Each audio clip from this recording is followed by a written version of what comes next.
waters of the South Coast, I'm setting out to solve a political mystery. My journey, like so many before me, begins on a voyage to Britain. For decades, whether by sea or by air, millions have come to our shores, making us a nation of immigrants. But now anxiety about the next wave of arrivals has reached an all-time high. The question is why? The government is eager to be seen to be cracking down. Illegal immigrants are being told to go home.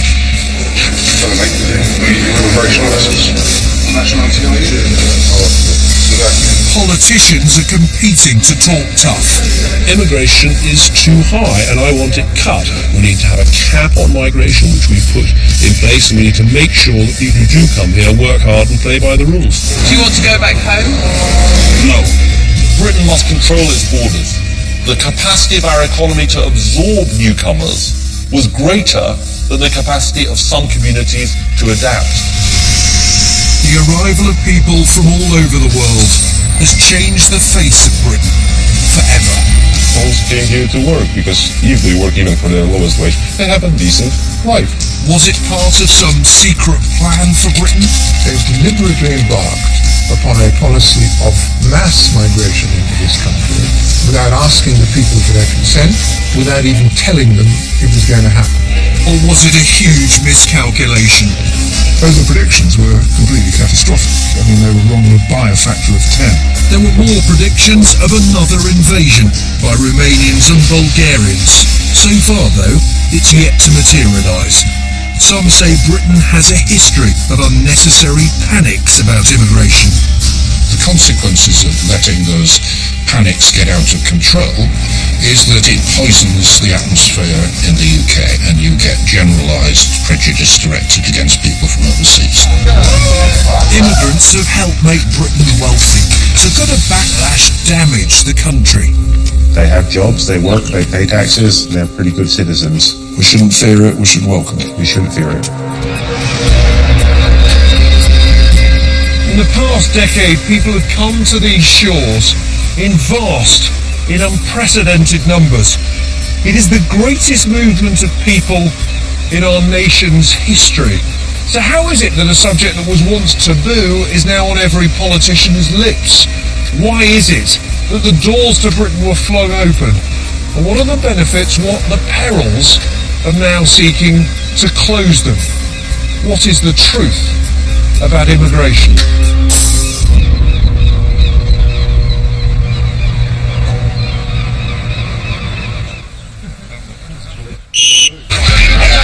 Kick-off down the local park. A crunch match in the league.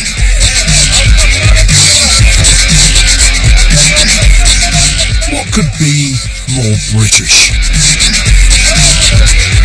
The answer is quite a lot. This may be the Garden of England, but the players on these teams come from Romania or Bulgaria. Here in Kent, there's a whole league of teams like this. 160,000 Romanians and Bulgarians were in Britain before the borders were fully opened a few days ago.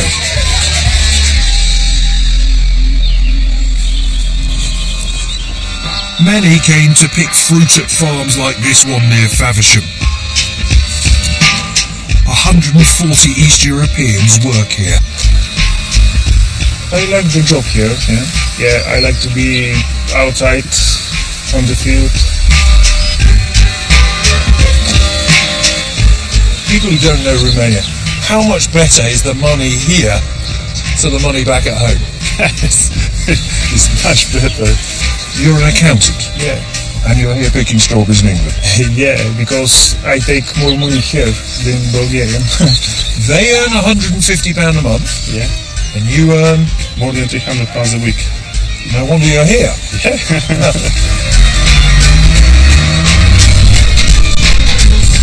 The farm is run by Alistair Brooks. He's hired his workers from abroad for years. Whenever he's tried advertising locally, he's been disappointed. The last time we ran an advert, which was the beginning of the season, we got 25 applications, 11 turned up. At the end of the week we had 5 left, 2 of which were Polish people and 3 were Slovakians. Not one Brit. Not one Brit. Where'd they gone? Oh, some of them just didn't turn up after the second day, some thought it was a bit hard, a bit uncomfortable. They weren't coming.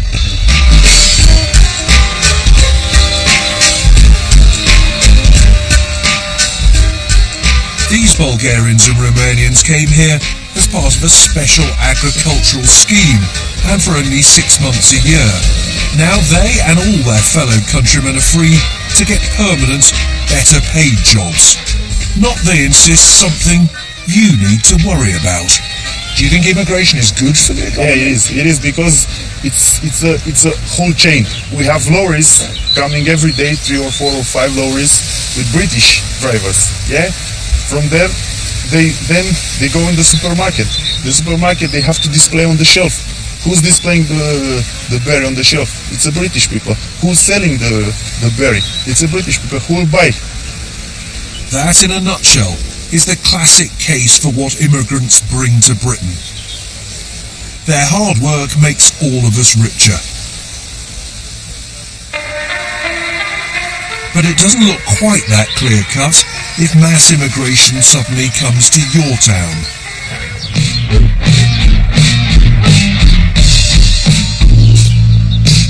This is Sheffield's Page Hall district. It's hit the headlines thanks to tensions caused by an influx of hundreds of Roma families from Slovakia.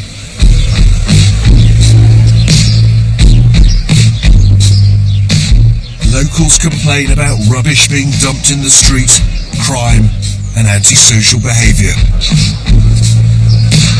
One Sheffield MP even warned of the dangers of an explosion. It's as if we've been overtaken and it's all out of our control. When Asians moved in, we didn't have sofas dumped on streets, mattresses dumped on street, rubbish dumped on street, televisions dumped on street. Some of the things what she's just highlighted about the rubbish, about people urinating in the streets, I don't think the Pakistani community did that. Yeah, they did come in large numbers about 30 years ago, but they were here to work. My father came here to work, and he did a lot of work. If you've got a lot of people here from Westminster, let's say immigration, it's good for the country. The economy gets wealthier, we all get richer. Show me the books. How many people there are, how much schools have cost, maternity especially, how much is it all costing and what's coming in. And if I'm wrong, I can assure you it will be a pleasure to eat my words. Part of the problem is a culture clash. Many Roma have a tradition of gathering on street corners at night, which some long-term residents find intimidating. Ivan came here from Slovakia 5 years ago. Some people say there will be trouble here between the Slovaks and everybody else. What is the problem in this area? There is a problem. Yeah, What's the problem? Some people not respecting English people because it's not my country here. We respect for you, for English people. For me asking for Slovak, please respecting for English people. But many Roma feel they've been unfairly demonised. They've come from one of the poorest communities in Europe looking for a better life. Here you can get maybe a job. Tax credit, Tax credits. tax credit, child benefits. Child benefit. Yeah, it's good. Housing benefit. Housing benefit. It's okay. People happy. Much more than in Slovakia. Yeah, it's good here. Although there are tensions, if you think all the locals oppose immigration, think again. This is a mixed area. Most here are proud of the way immigrants have always blended in. I feel sure that if we give time and these people will come to meetings with us, we could get them to integrate. Can be a good thing, yeah. Immigration can be. Of course it can. You're not anti-immigration. I'm not anti-immigration, I'm not anti-anybody. Come here to an area in which the headlines have warned of an explosion between different racial groups, and you might imagine you'd hear people demanding an end to immigration. But people here know it's a false choice between immigration good or immigration bad. They probably know too that for years a grown-up debate about this has proved almost impossible to have. Impossible thanks in large part to a single speech by a single politician made 45 years ago after the last big wave of immigration. We must be mad, literally mad as a nation, to be permitting the annual inflow of some 50,000 dependents. The then political elite was completely shocked by, frankly, the resonance that his speech, the Rivers of Blood speech, had. It is like watching a nation busily engaged in heaping up its own funeral pyre. And secondly, the most baleful part of what Powell did was to cast discussion about immigration purely in racial terms, and that's why I think it's been very difficult to get a proper discussion about immigration for, nearly half a century. For years, the fear of conflict, anger, and even violence held back debate. Those who spoke out found that a single phrase could ignite a political explosion. People are really rather afraid that this country might be rather swamped by people with a different culture. She's created ill feeling into people's minds. That's what she's done. She's created more violence.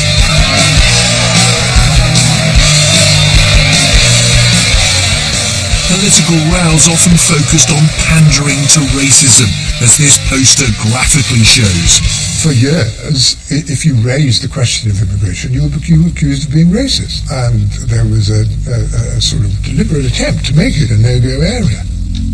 Whether on the right or the left, those who set out to limit immigration have found themselves accused of being inheritors of Enoch Powell's mantle.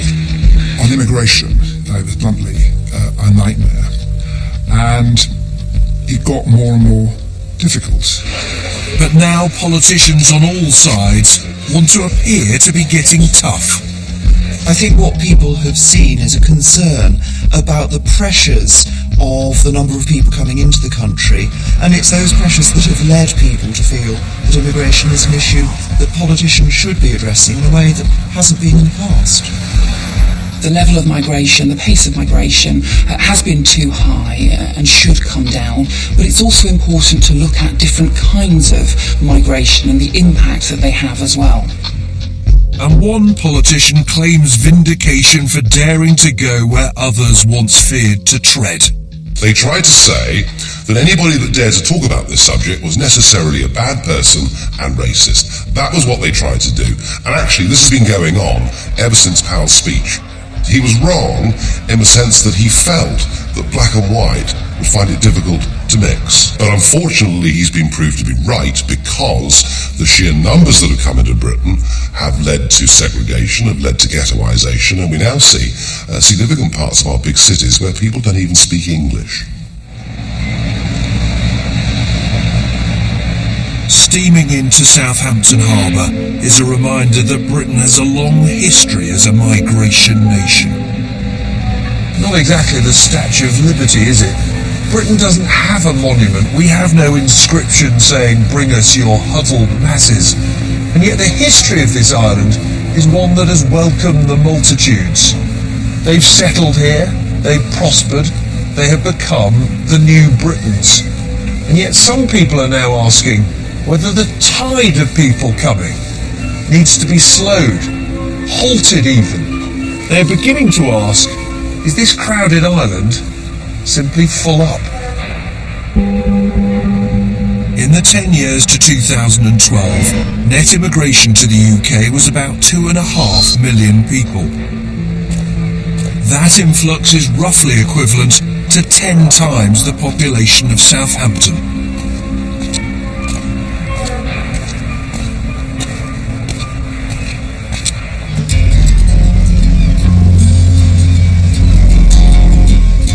so many cities, Southampton's been transformed over the past decade.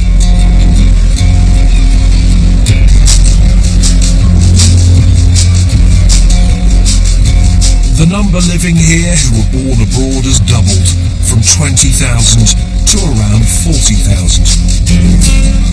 In 1 in 12 households, no one speaks English as their main language. And nowhere illustrates the change more vividly than St Mark's Primary. They call themselves an international school because only 4 out of 10 of the children here are white British. They speak 42 different languages, including 2 Zulu dialects. It's an extra challenge for teachers like Sandy. But you know what? It's a successful school. Do you have an idea of how many different languages you have in this club? Yeah, well actually this is probably 60 to 70% children with additional languages. So 60 to 70% of the kids here have extra. So it's a very, very challenging year group. There are of course many Polish children. So many in fact that the school employs Polish-speaking staff to translate for them.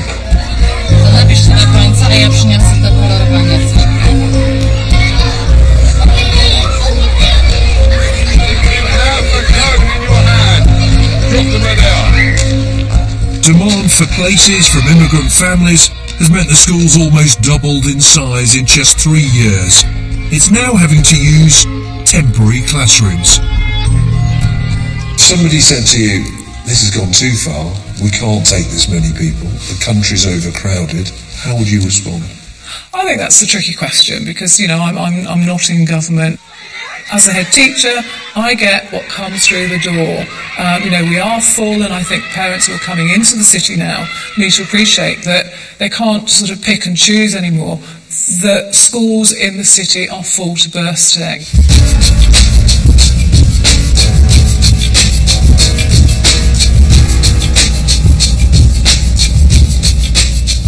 That's a warning the local Labour MP asked his own government to listen to, even though he says the city's absorbed immigrants for centuries. The Huguenot refugees came from France in the 16th century, and they lived in a part of town which is still known as French Street. If you turn right here... John Denham wrote to Gordon Brown in 2006 to spell out how immigration was affecting Southampton. It had an impact in work. In construction, for example, wages fell dramatically. In the health service, the newer migrants who weren't used to having GPs tended to turn up at hospitals if they had colds or minor ailments, so there was a big impact there. And in private housing in particular, that meant a lot of previously family housing being turned into rented housing, often for several adults at a time. So across the city, the sense was a very rapid change, and the community feeling and sounding different to where it had done before. This is Southampton's Unity 101. Pozostaje mi nic innego jak tylko rozpocząć program The Sound of Poland. Jazda. Listen to this, Southampton's very own Polish punk show.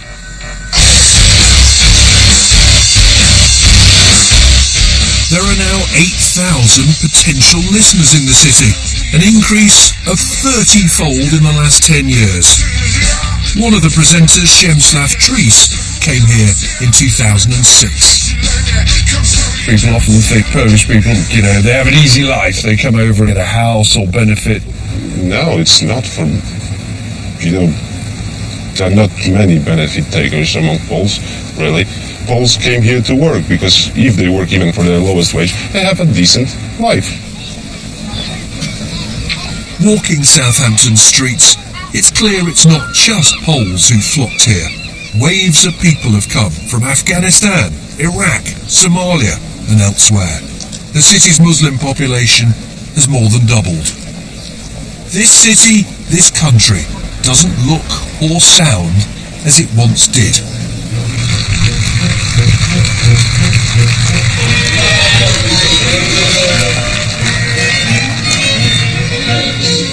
This is the country some remember, and some still yearn for. The New Forest Show takes place just outside Southampton, but it feels a world away. Opposition to immigration is often rooted in a fear that things are changing too fast. I wanted to see if people here had an appetite for the facts. Right, ladies and gentlemen, can I gather you round? Because I have a question to ask you about the country. If I were to ask you, how many immigrants are there in Britain as a proportion of the whole? Is it a half? Is it more than half, say 3/4? Is it about a third? So which is it? Now, who's going to step up first and just tell me what they think? I'll do the cutting. I think it might be a third. You think it might be a third of the population are immigrants? Okay, you have that third. Thank you. Sir, right, you think... I'll go with the 8.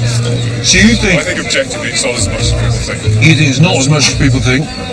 That's about an 8. About 25%. What, you think about a quarter of the British population were born abroad? That's what we mean, right? A quarter? Anybody want more than that? 8? Never. 75% of the population are immigrants? North of Birmingham. You get 75%. That goes in there. There we are. That's yours. There we are. So, ladies and gentlemen, I can now announce the results. Who got closest to the immigrant population of Britain on our pie chart? Peter Snow, eat your heart out. The answer is, well done, sir, an 8th. The immigrant population of the UK is about 13%. Opinion polls show that most of us overestimate the numbers and think the answer is a third. Public concern should, though, not be underestimated. I'm remembering Enoch Powell, and I remember what his words were, and I've been here all my life. I wouldn't want to see any more immigration, definitely not. There's no jobs for English people. I don't have a problem with anyone that works and pays their way. My brother is suffering for aiding to get a job when a foreign person can come here and walk straight into the job. Those are views commonly held, but for a long time, not listened to. According to new results from the authoritative British Social Attitude Survey by NatSen Social Research, over 3/4 of people want immigration to be cut. It's higher still amongst those with few qualifications. Well over half of the population want immigration to be cut by a lot. The highest figure since the question was first asked in the mid-90s. But the truth is, anybody who lives in Arcadia Avenue has no clue whether there are 10 million, a million, or 1,000 immigrants. Today, of course, what's happened is there are more of them. We're meeting them as neighbours. We're meeting them as parents at our school, and their children are sitting next to our children. We're meeting them in the doctor's surgeries, and of course, we're meeting them as competitors for jobs. It all adds up to an awful lot of change, and that's led to an awful lot of unease. What's at root of that public anxiety is a single decision taken here at Westminster with remarkably little public debate, taken in Downing Street without, it seems, much thought. And yet in 50 or 100 years' time, historians are likely to say it's amongst the most significant taken since the Second World War. So why did they take it? Well, it's a remarkable story, a mixture of good intentions, of wishful thinking, and an awful lot of miscalculation.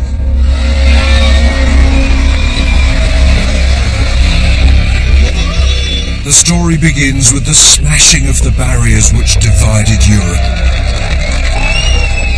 After the fall of the Berlin Wall in 1989, people from the East were free to move as never before. Britain's Tory government dreamed of them joining the EU too, perhaps weakening Brussels at the same time. One man was in the room for the crucial decisions over the next 20 years, top Mandarin Gus O'Donnell.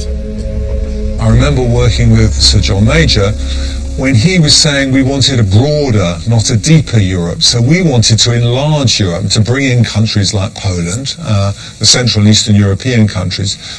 And the truth is, there wasn't an enormous amount of discussion about, well, what does that mean for the flow of migrants to the UK?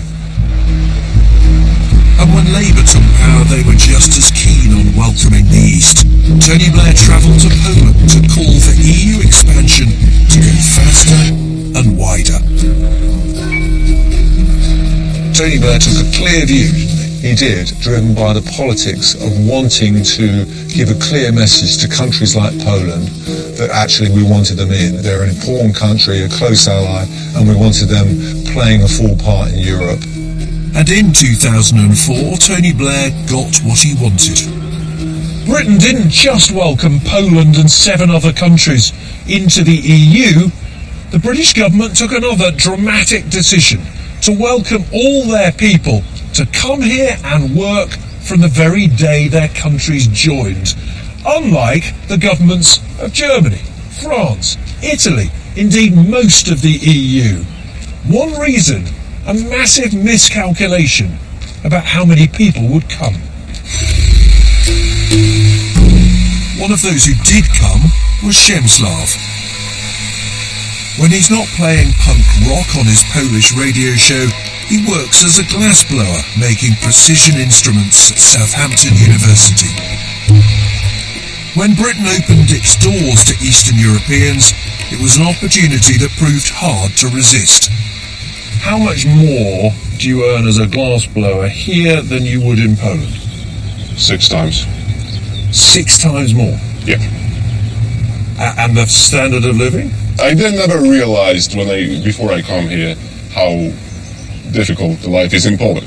I just said, well, that's how it is, how it's supposed to be. But no, it doesn't have to be that way. And there were plenty of people thinking what Przemysław was thinking. Day and night, East European workers came by plane, coach and coachload, all eager to improve their standard of living. And as their numbers mounted, so too did the political temperature about letting in so many people so quickly. I raised this question repeatedly at the Prime Minister's questions, and I was told that I was scaremonger. Most other countries of the European Union have already imposed controls. Why haven't the British government? It is precisely for that And reason. Tony Blair repeatedly said, we've had estimates of how many are going to come, and they were in the low thousands. That always seemed to me to be complete nonsense. The Home Office researchers concluded that there was likely to be net migration of about 13,000 people a year, looking forward over the following 10 years. How good were those predictions of the numbers that would come over? Oh, the predictions were completely catastrophic. I mean, they were wrong by a factor of 10. In other words, it wasn't 13,000, it was something like 130,000. A year? A year, yeah. So about 1 million over 10 years? Yes.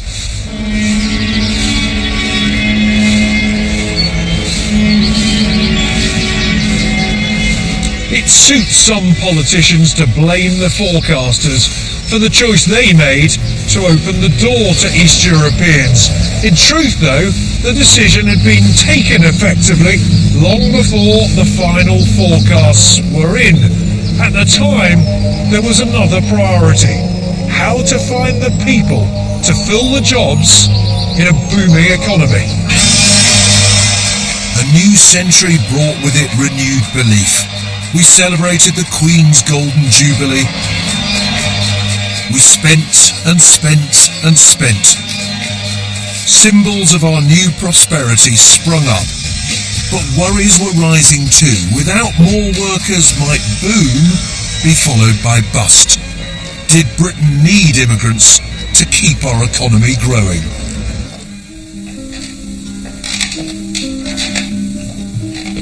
This is the man who gave Tony Blair the answer to that question. Jonathan Porters was an economist working at Number 10. In the year 2000, he and a team of civil servants wrote a report examining the impact of immigration. Published with little fanfare, it helped change the face of Britain. We found that immigrants on the whole made a positive contribution to the public finances. I mean, it certainly enabled growth to carry on at a faster clip than it otherwise would have. It also met the concerns from quite a lot of businesses that they were facing, in particular, skill shortages. So overall, the conclusion seemed pretty clear at that time.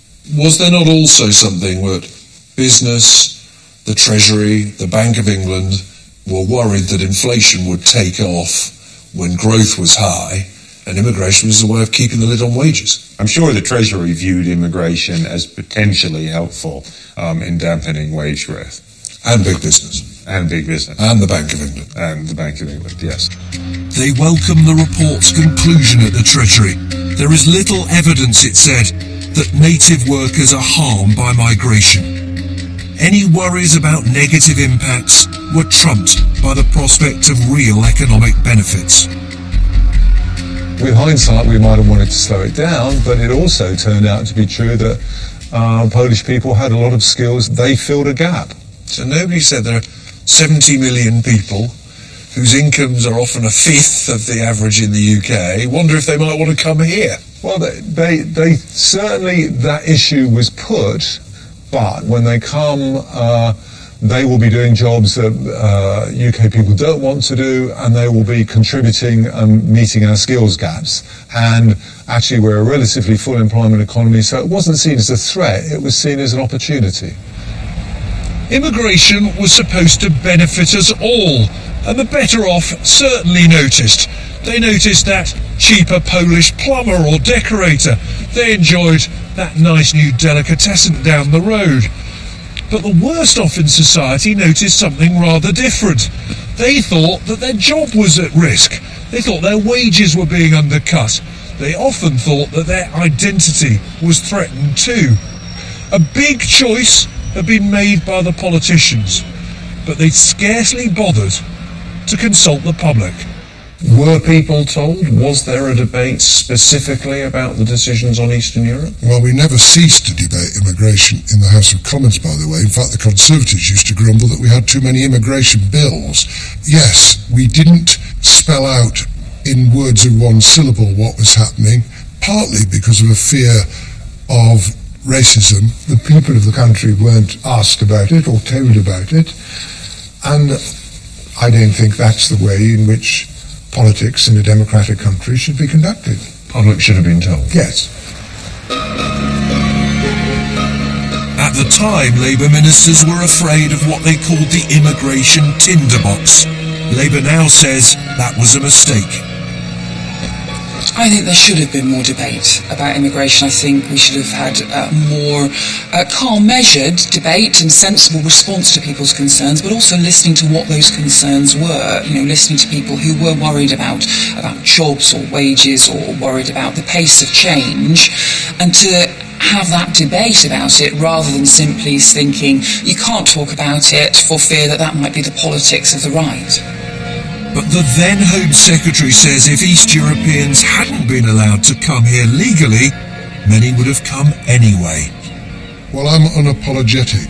I'm unapologetic because if you don't have legal managed migration and people don't sign up so they pay national insurance and tax, they'll work illegally. And although we didn't get everything right about this particular issue, as I've described many times, we actually were on the side of the angels. Is Labour right to apologise, or should you just say, well, we did our best? I think I'm personally sceptical about apologies other than personal apologies. Rather debases the currency of the language. I've certainly right to say we got this wrong, we deeply regret it, because we did get it wrong, and I deeply regret it. Why do you regret it, though?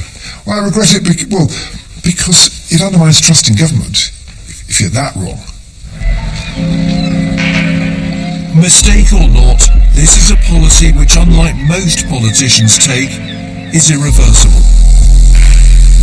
Many immigrants came and then returned home, but many more, like Przemysław, are here to stay.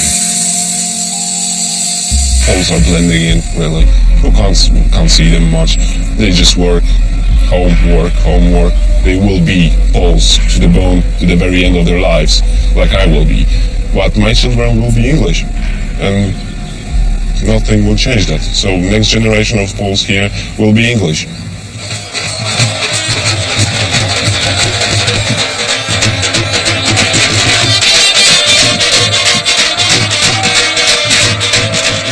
Southampton's Mela Festival is proof of Britain's genius for absorbing immigrants.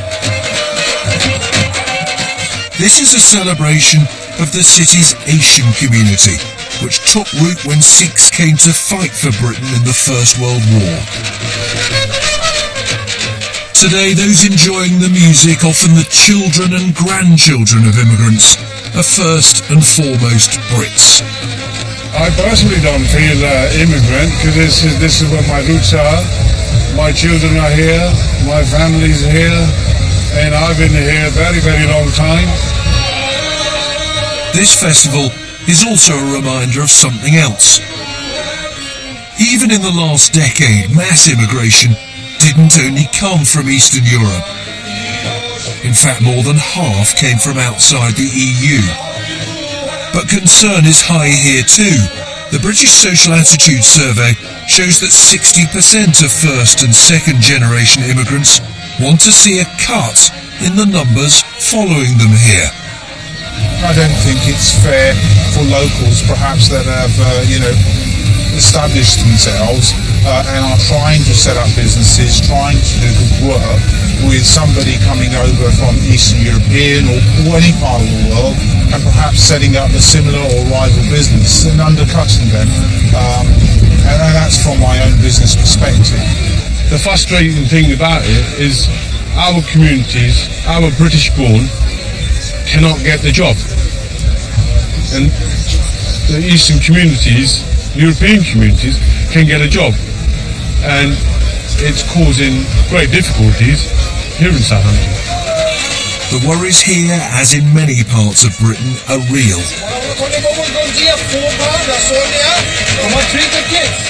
No wonder politicians feel they have to act.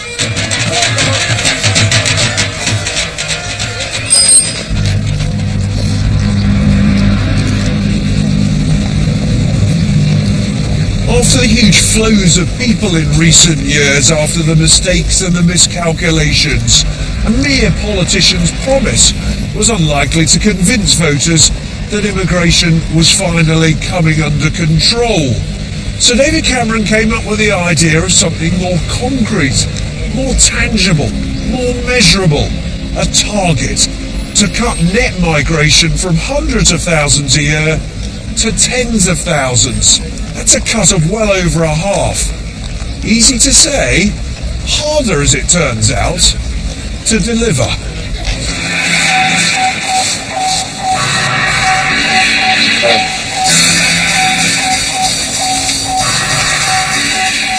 Here's one way they're trying to hit that target. These are the pictures the government want you to see. A crackdown. A raid on rough sleepers in central London, carried out by immigration officers looking for those here illegally who can be sent home. Immigration officers. Nationality are you? Oh, Slovakian. What's your name? John. You've been in the UK long, Jeff? If migrants have no income or prospect of work, they can't stay, wherever they come from. Until recently, scenes like this were unthinkable. Officers left the East Europeans alone. But not now. And you're from Lithuania as well? Do you want to go back home? No. No?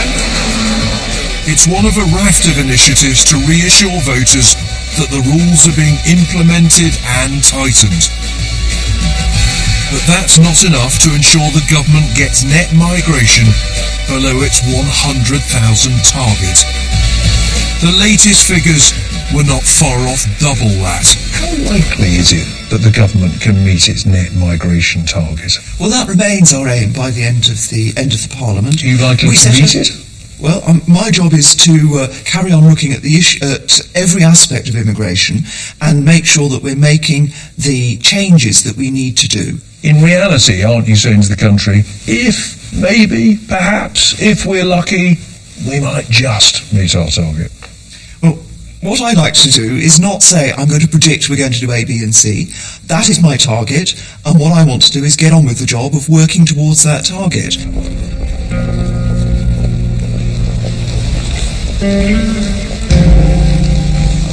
The government's target is, in truth, a pretty funny sort of target. It includes all sorts of things that ministers simply cannot control. First of all, people coming here from the EU.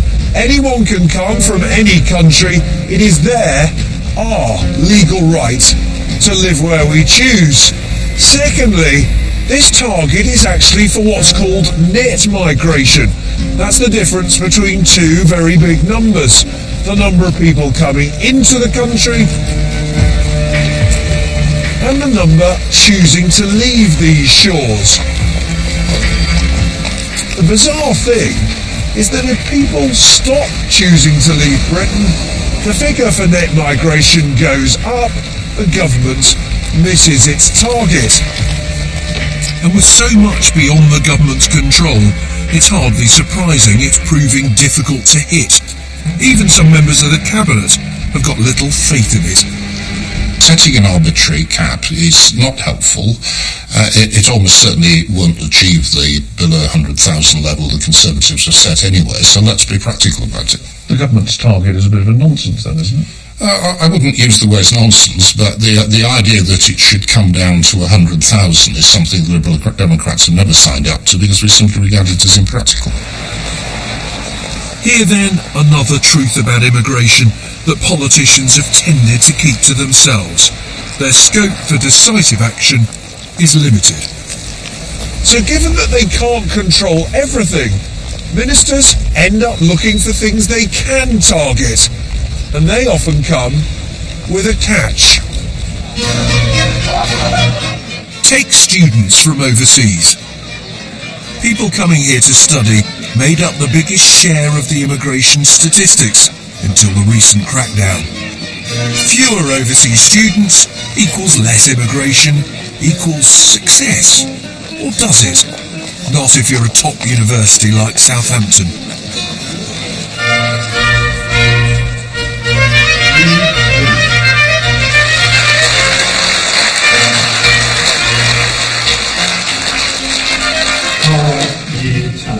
A quarter of the students here are from overseas.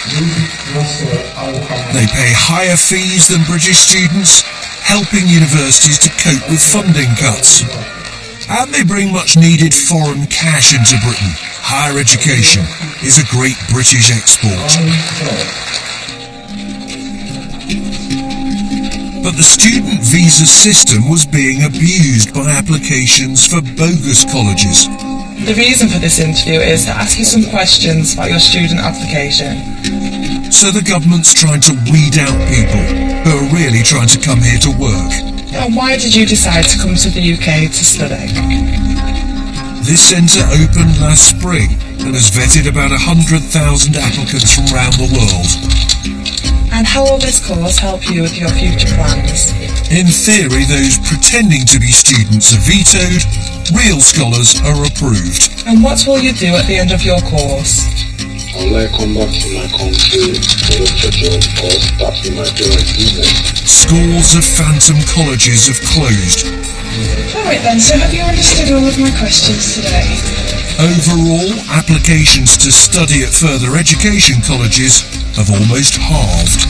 Okay, that's now the end of the interview, so you're now free to leave.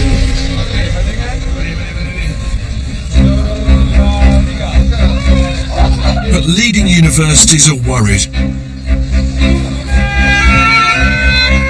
They fear the visa crackdown has sent out a disastrous message that if you're a foreign student, Britain doesn't really want you. is really quite damaging and could have long-term reputational effects for the UK higher education as a whole. So potential students are saying to you, we're not sure we're welcome. Absolutely. Now it's beginning to feel like the British don't even want students there, and we do not really understand why. That's not just a problem for them and universities, it's a problem for you and me. Foreign students don't just come here to study, they often stay and create wealth, or go home and are a link with growing economies. The government's immigration clampdown has led to applications plummeting from some of the world's economic powerhouses, like India. Thousands of Indians are not coming to Britain to study at university who would have been. They must be going to France or America. Is this not just bad for the British economy? What we have seen is that overall the number of overseas students has gone up. Why have the number of Indians dropped by almost 3/4? Well, we have been saying, I've been saying, the Prime Minister has been saying, universities are saying that actually we do want to see the brightest and the best coming here, and students coming here genuinely to study. But as so often with immigration, there are no simple answers. The downside of cracking down on the number of foreign students has pitted one minister against another. This is a type of immigration, and it's one of the largest categories of immigration as it happens, which is very, very good for the UK economy, and indeed for universities in general. So the fact there was a big drop in the number of Indian students is bad for Britain and bad for the economy? Well, almost certainly so.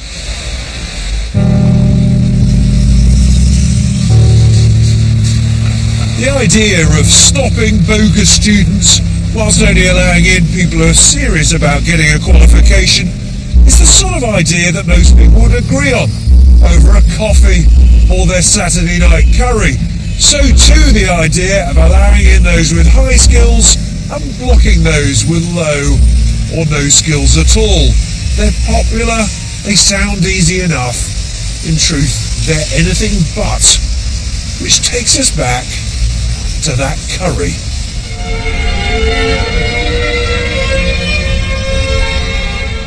Meet the nation's curry king.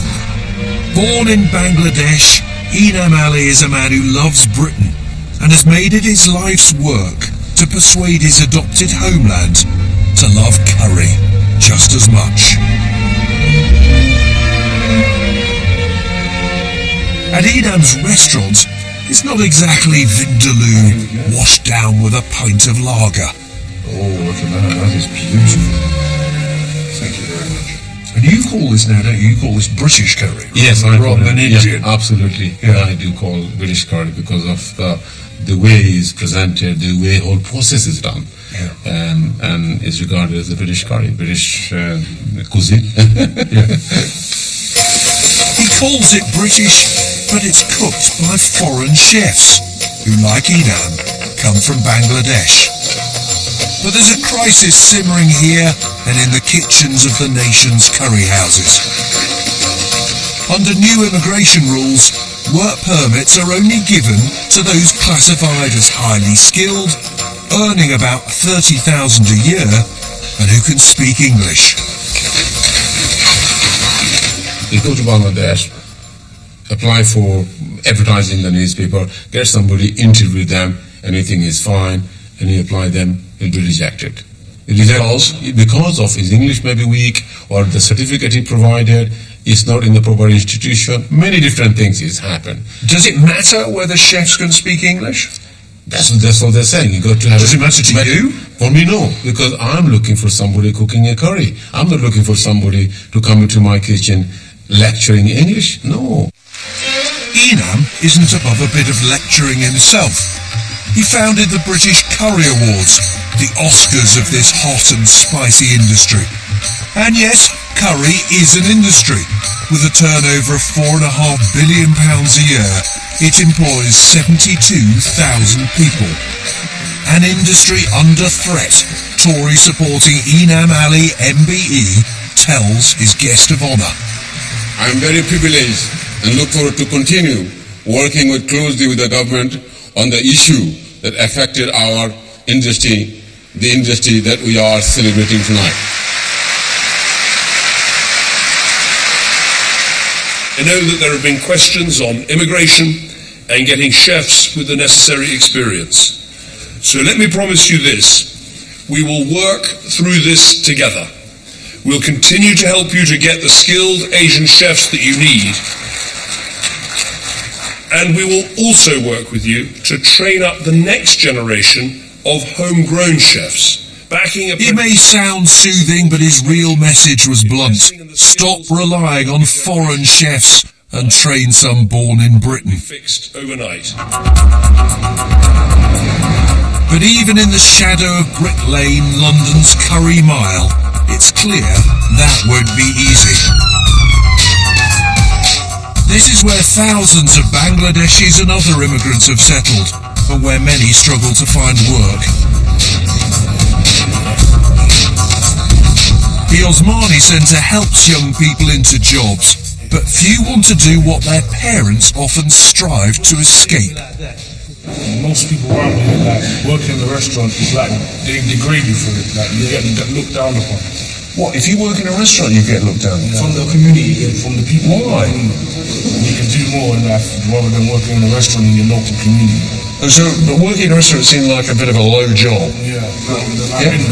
Well, if my son was to now say he wants to work in a restaurant, regardless of how glamorous being a chef can be, it's frowned upon because you shouldn't be working so hard. You should be aiming for an accountancy job, a law job, or even things like the media, which isn't so common in our community, would be frowned upon because it's not something that has that prestigious title. If Brits don't want to learn to cook curry, either chefs' wages will have to go up, and with them the price of your chicken tikka, or we may need more immigrants after all. This, though, is about much more than cooking. To get the best designers, programmers, scientists, we may need to bring in workers from all over the world. Or should we listen to those worried about the impact of immigration? We will be shooting ourselves in the foot if we actually restricted one of the main sources of growth, which is to allow migrants in who are innovative, who bring skills that we haven't otherwise got. I can imagine someone listening to this and saying, it's all right for you. That's my child who's not getting a job, or my child whose wages are depressed.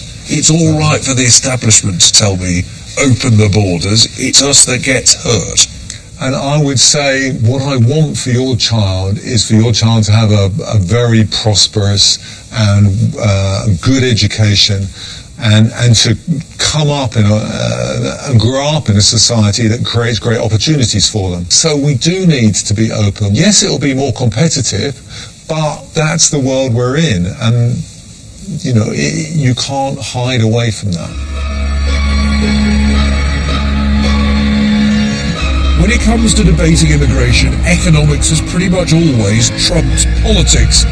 The consensus here at Westminster has been, however anxious some people may get, immigration has made us all richer. The people who've come here have tended to work hard to pay their taxes, and you know what? To claim rather less in benefits than the rest of us. Yet that idea is now coming under attack. Not just in Westminster, but in the country as a whole. And as a result, there is a mighty struggle ensuing about which approach is right for Britain's future.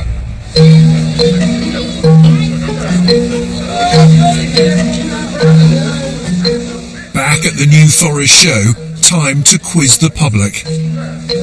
What price would they pay to cut immigration? Britain's official economic forecasters say less immigration means more cost for the rest of us. The Office of Budget Responsibility says if you cut immigration, it will take us longer to pay our national debt off. If it meant higher taxes in order to cut immigration, will you pay? I'll pay. That's easy money. You want to see it cut? Yes. Okay, you need to give me some money. Why do you feel that strongly? Because I think it should have been curbed 30 or 40 years ago. Even if it costs us money? Yes. Is a credit card easier? Is that easier? Now, this may be unscientific research, but one political leader echoes those views. Are you Nigel Farage saying, I accept, we could be poorer, but so be it? Yes, so be it. I don't want to live in a country whose population is heading towards 75 million people. There are some things in a society and in a community that actually matter more than just money. Quality of life, overcrowded Britain, lack of social housing, youth unemployment. These are very real issues. Almost certainly there would be an economic price to pay if immigration controls were applied in a very harsh way. Of course you need control. Of course you need to balance the social consequences. But we do need certain kinds of immigrants for the British economy. But many of the public simply don't accept that. According to the British Social Attitude Survey from research centre NatSen, almost half of us think immigration is bad for the economy, though that number's dropped a bit in recent years. Those who think it's good number 31%. But even half of them still want to see immigration cut.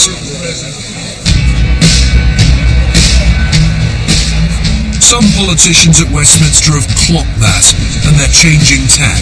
Both Labour and the Tories now argue immigration's good for some, but not for all. I think the problem in the past has been this general assumption that immigration was always good for the economy. I don't think people have looked at it sufficiently closely to be able to recognise the impact it has on members of the public. The real difference in our approach now is to say, look at the different impact and make sure that it is fair, because actually it hasn't been fair in the impact that it's had on different parts of the population. But the economists insist that our leaders should be brave enough to tell us the brutal truth. Even if it does hurt some, immigration is good for most of us. Are you saying politicians need to be blunter with people and say, you're right, you may have a cut in your wages, you may even lose your job, but overall Britain's better off and you're just going to have to live with that?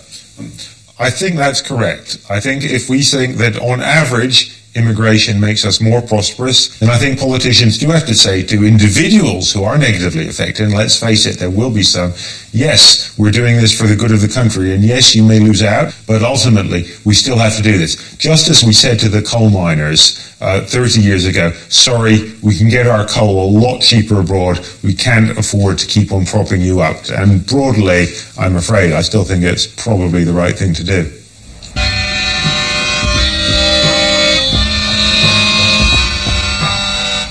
No matter where you look, there are stark choices between hard-nosed economics and the politics of listening to the public's worries. The latest battlefield is over EU immigration. Remember those fruit pickers in Kent? The Bulgarians and Romanians who filled the fields are now free to take any job anywhere in Britain and to stay as long as they like. Their boss wants to be able to look elsewhere to replace them. In order to stay in business, I need a core workforce that's going to be dependable and turn up. And if you're not getting them from Bulgaria and Romania, where will you get them from? Well, historically, we have had them from Russia, Ukraine, Belarus, Moldova, sort of countries around the fringes of the European Union. But the government's got other ideas. It's scrapping the scheme that gives work permits to foreign agricultural workers. What's more, David Cameron says he wants to cap the numbers who can come here from within the EU. At the moment, that would be illegal. The government would have to persuade other countries to tear up one of the EU's founding principles.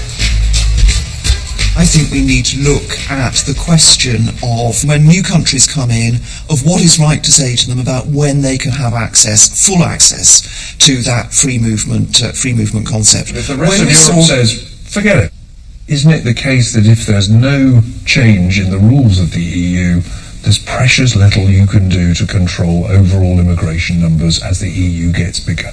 I've been talking about this for the 3.5 years I've been Home Secretary, and I'm pleased to say that other opposite numbers of mine in other countries across the European Union are now saying, you know what, there is an issue here and we need to do something about it.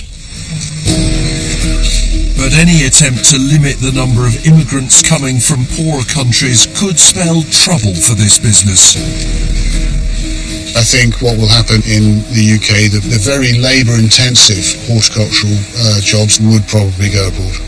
So, simple. If you can't get new immigrants to work these fields, strawberries will be grown somewhere else. Yeah. Strawberries, curries, students all pose difficult choices for policymakers as more Romanians and Bulgarians arrive here. The arguments over immigration will only hot up.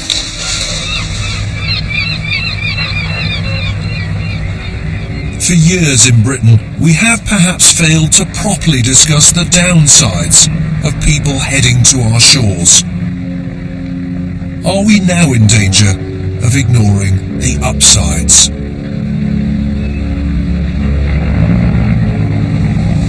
The truth about immigration is that it's a debate that's scarcely been had, an argument that has been feared, a series of choices made largely in private. Few would now defend the huge increase in numbers which has come in the last few years. Few, though, would admit that there are real limits on the controls that any government can have, or to concede that there are costs as well as benefits in trying to shut the door once again. Perhaps it is now time for that frank, honest and open discussion we've really never had.